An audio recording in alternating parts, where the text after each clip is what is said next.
All right, this is the last lecture. This is it. I'm going to give you Monday and Tuesday, just any kind of makeup work. If you're done, perfect. You're good. This is the last one, and that's it. I'll give you your final project next week. If you get it done early, awesome. If you get it done early, you'll get your grade, and I'll give you extra credit for having it done early, so you can just kind of be done with U.S. history. All right. So with that, let's get to our last little lecture. Ooh, it's kind of sad. It's kind of weird. All right. All right, I'm going to skip the first little section because usually it'll be on the final exam, but I think it's incredibly boring. And since there's not a final exam, I get to just skip the little section. All right. So, yuck. I'm not going to talk about NAFTA. Oof. All right. So, your topic today is the good, the bad, and the ugly. The good things, the bad things, and the downright ugly things in our society. All right. So, blah, boring NAFTA, blah, blah, NAFTA. Okay, we talked about 9/11. All right. No. All right. Let's talk about 2008. Let's fast forward. This is big picture stuff. I know you were so young. A lot of you didn't understand it. You're just too young or you're sheltered from it. But let me walk you through it. So, one of the big things we're going to spend some time looking at, it's just when 2008 happened, because there's a lot of things in the system that were not ready for a shakeup. The thing that starts it is this event called subprime mortgages, where people were given mortgages who really couldn't afford the homes they were given. But there's this thing called the tranche, where imagine it's like a Jenga stack, and all of the mortgages are wrapped together in this massive stack, and no one thought that this tower could ever fall.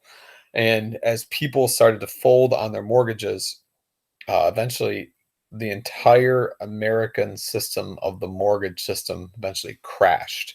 And when that crashed, Wall Street crashes. When that crashes, people lose their jobs, retirement. So it was all back to this thing called subprime mortgages. All right. So, all right. So one of the first factors is the government was rapidly deregulating from 2001 to 2008. Deregulation means that banks usually had to follow regulations, what they had to do. You couldn't give any person you wanted a mortgage. You had to qualify. You had to have a certain kind of pay scale. Like as a teacher, you wouldn't give me a mortgage of a $6 million mortgage for a house because I probably couldn't repay it. But because there was deregulation from the federal government, people were getting mortgages who shouldn't be getting mortgages. There's an example where there were strippers in Florida. It's off the movie The Big Short. A stripper in Florida had 4 or 5 houses, and they're like $500,000 a piece, because when she applied to get a mortgage, she was just given the mortgage because there's no regulation. So that was what we call subprime. You weren't prime would mean you're a great candidate to buy a house. You're a lawyer and you only need $100,000 for a house. You're a great candidate. Worst case, you're a teacher and you're buying a $6 million house. That would be subprime. All right. But there's no regulation and banks could do what they wanted to do. All right. So people were given homes they couldn't afford. It's the American dream, but they couldn't afford the actual houses they were trying to buy. All right. So, all right. Crazy. One example I talked about this from The Big Short was every person, based on how much money you were making versus the kind of house you want to buy, you were given a ranking. Like if you were a lawyer buying $100,000 house, that's it. You were given like an A rating. If you were an exotic dancer and you wanted to own 4 homes, you were given a grade D rating because of you were very risky in terms of like you could default, you could have a mortgage foreclosed. But they put all these things together and stacked all these Jenga things up together. And the math was they thought there'd be some failures, but if you took one little stack of the Jenga out, it's okay. The stack's gonna be fine. But there was so much deregulation, there's so much bad subprime loans that the entire tower falls, and all these homes will have these massive failures. All right, so the other thing also happening is 2008, there was a thing called the real estate bubble, which means that the market was incredibly hot and people were overpaying for homes more than they were actually worth. So, yeah, it's crazy. My own personal example is I bought a house in 2007. It was worth $135,000, and it probably wasn't worth $135,000 at the time. So I overpaid for the home. And then 2008 hit, everything crashed. The people who couldn't afford their homes went to foreclosure first, and more and more and more and more and more foreclosures, and everything started to shake, and the housing market eventually just crashed. I knew as a second year teacher that there was a really good chance I might be laid off. So I bought the house for 135,000, and I had my real estate agent come in and give me an offer. I said, if I tried to sell my house, if I lose my job, I don't want to lose any equity. I said, if I sold it right now, what could I get for it? And my real estate agent said, you get about $74,000. So it means I ate the difference. I paid 135,000 and it was only worth $75,000. Yeah, and I owed more than $75,000 on my house as a second year teacher. So I was going to be in trouble. And I did everything financially right. I was just, people were caught up in the scenario. Luckily for me, I kept my job. I had people move in with me. I had my college buddy pay my mortgage in essence. But I easily could have been upside down. I could have been financially ruined. It wasn't my own fault. It was just this whole system of all these subprime loans. All right. So the other thing that's also caught up here, what causes this whole 2008 financial fiasco is the financial industry, Wall Street and big banks. Wall Street starts to see the housing market collapse. All of these people are foreclosing, they're losing homes. And whenever you see that happen, Wall Street is a reflection of confidence. It's all speculation. So Wall Street starts to sell as well. And profits are going down and going down. And people have their money tied up in Wall Street. And it's losing and losing and losing and losing. And people who are getting close to retirement are seeing $100,000, $200,000 losses, okay, within a matter of days. So that system starts to collapse. And then as people are losing their jobs, they're losing their homes. GDP is a measure of everything we're producing, our gross domestic product. It goes way down. America is just in trouble. People stop going to restaurants because they don't have money. It's this whole system started to collapse, but it all goes back to this subprime real estate housing bubble in Wall Street. All right. So in 2008, George W. Bush is at the end of his presidency, is done, and he's putting some plan together. And Obama inherits this scenario in 2008, and the government really does its first bailout. You're very familiar with the term of a government bailout because of what we're experiencing right now. But the only thing left that's still standing is the government, and the government then does a bailout. When we say bailout, that is the government's going to give certain companies money to keep them afloat. And by keeping them afloat, they can hopefully keep the workers working. They can keep them from losing their houses. They can keep them putting meals on the table for their family. So there's a government bailout, but it's mostly for big businesses. GM, a lot of the major banks get bailed out because they have a lot of employees that work for them. So the government's goal was to really keep up the big businesses, so keep everyone employed. But a government bailout, whenever the government gives money to companies, it costs it. In essence, the money's coming from the taxpayers. You and I would pay the money, and that's what happened in 2008. And even today, I've kept research on it. Some of the companies have still not paid back the loans they took from the U.S. government. Some have, and some have not. But that was the bailout, the big controversial bailout in 2008, and now we're living in one in 2020. So, the U.S. government provided major payments to major banks and companies that were going broke in order to keep the economy afloat. All right. So, we take a look if we're in class there, but it's basically a list of every company that took a loan, how much they got, and how much they have paid back or how much they haven't paid back. And you'd be shocked how many companies have still not paid that back. And we're looking almost 12 years ago. So, here's my cute little house I bought in Grand Rapids. I loved it. $135,000 I paid for it. And I was almost broke on it. Luckily I kept my job, but it was worth 74. And then go figure, 2012, everything came roaring back. The value of my house went up from like 135,000 to 178,000. I ended up making a profit on the house, but at the time it was scary stuff. All right. So here's 2008. Here's the market just crashing. You're kind of similar to market crashing right now from 2020 and the COVID virus, but man, it was insane. People lost hundreds of thousands of dollars if they sold their stock. If you kept it, as you know, from 2009 to roughly about 2020, the markets just went crazy. You made a lot of money. But this span here is what freaked people out. All right. So, yeah. Wow. Just crazy. So, all right. So that's the stock market crash 2008. All right. Next thing, let's talk about social media for a second. So, Social media, the cool thing about our technology right now is you live in a world where you can get any information you want at rapid dispersal speed. And it's incredible because before Google, you had to go find information in the library or book. And it took a long time. And if there wasn't a book, you couldn't find it. You just didn't know. And now you can search on your phone. Everything is so quick for you.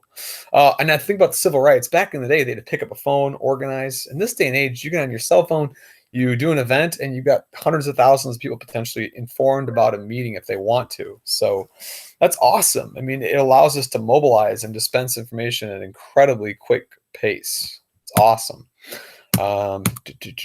It also allows for transparency. If something's going wrong, you could simply pull out your phone, record it, and then you can document misuse of power. The most prominent one probably is not an easy topic to talk about, but some people have been, for the most part, police officers have done a phenomenal job. But every once in a while, there's a shooting that gets documented, and it really puts the spotlight on police, how they're doing great policing or how it's less than ideal policing. So it documents misuse of power potentially.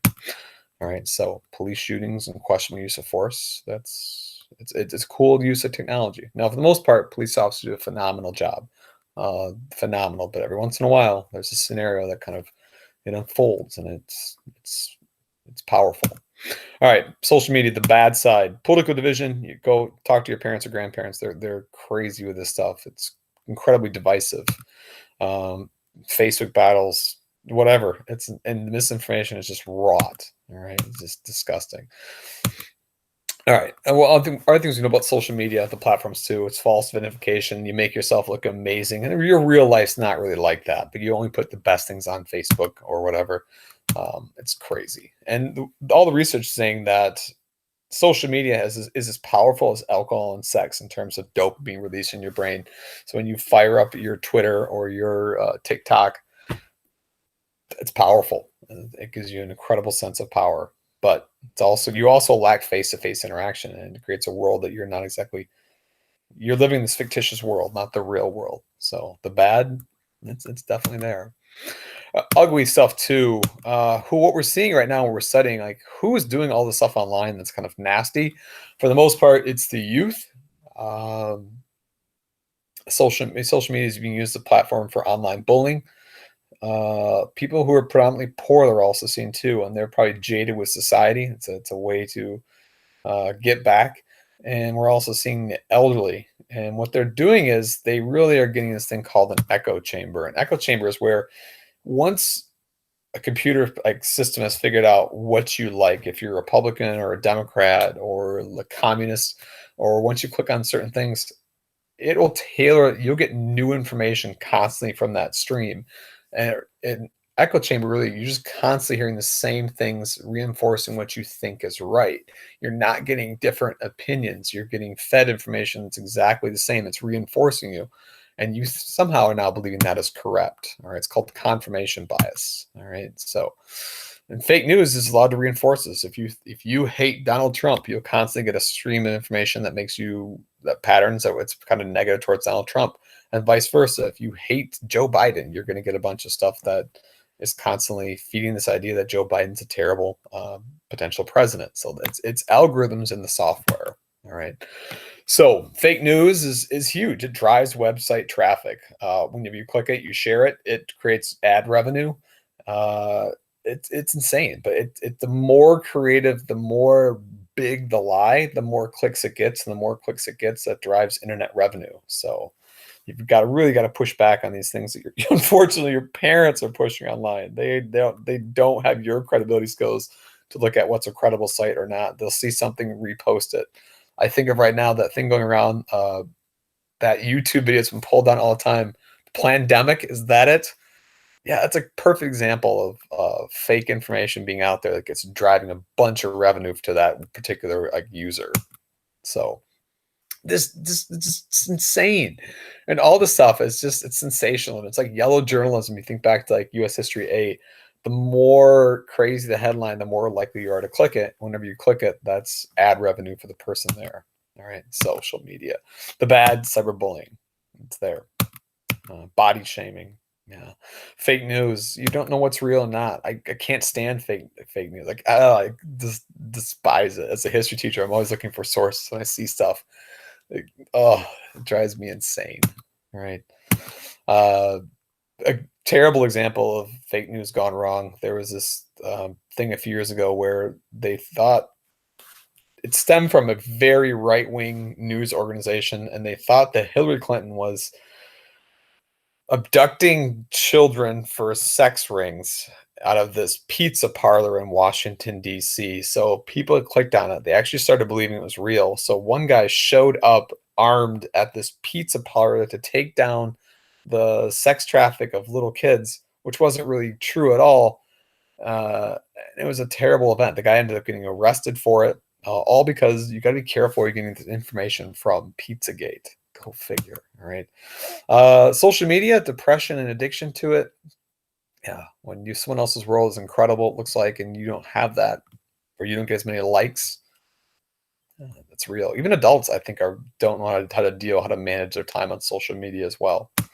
So, yeah, yeah. And then one dangerous thing we talked about before is echo chambers. Once you get caught in an echo chamber, either right wing or left wing, or even the middle if you want, that's all you're going to hear, because the news is tailored for what you believe is real.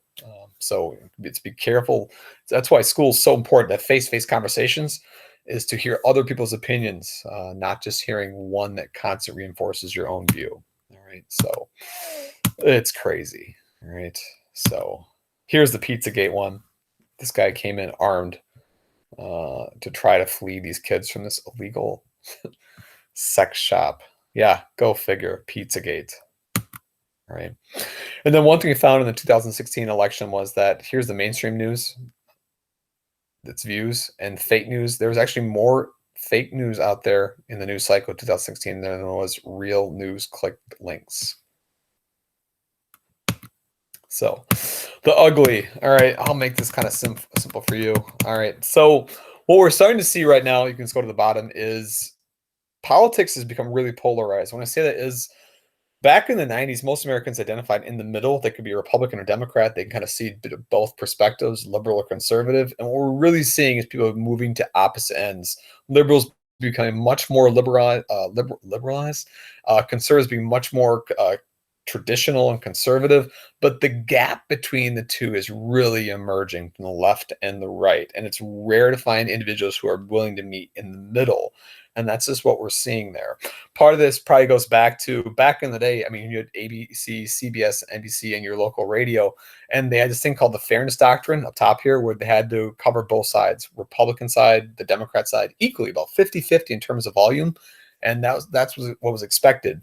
By the late 80s, they got rid of this because someone sued and said, if I want to talk about if I want to bash conservatives the entire time on my own television show, let me.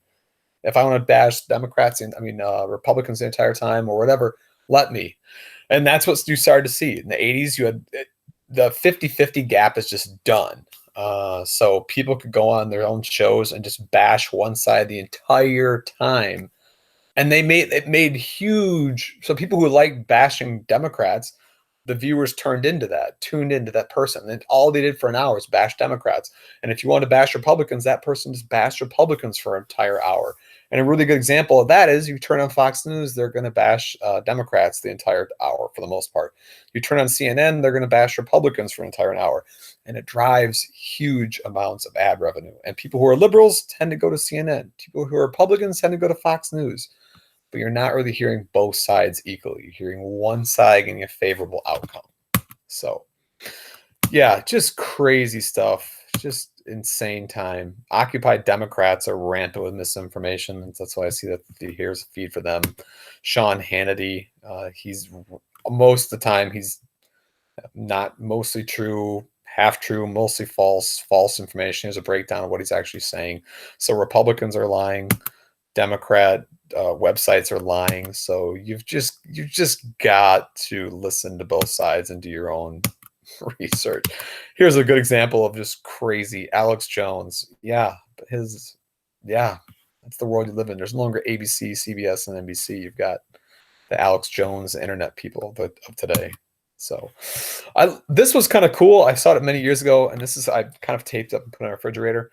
If you want some really good journalism, let's say you're you're a conservative, you want really good conservative news, go to the Wall Street Journal, The Economist, The Hill, The Fiscal Times. These are great, high level, complex, well sourced, and that's just great journalism. And if you're more liberal, you like Slate, Vox, The Guardian, The Atlantic.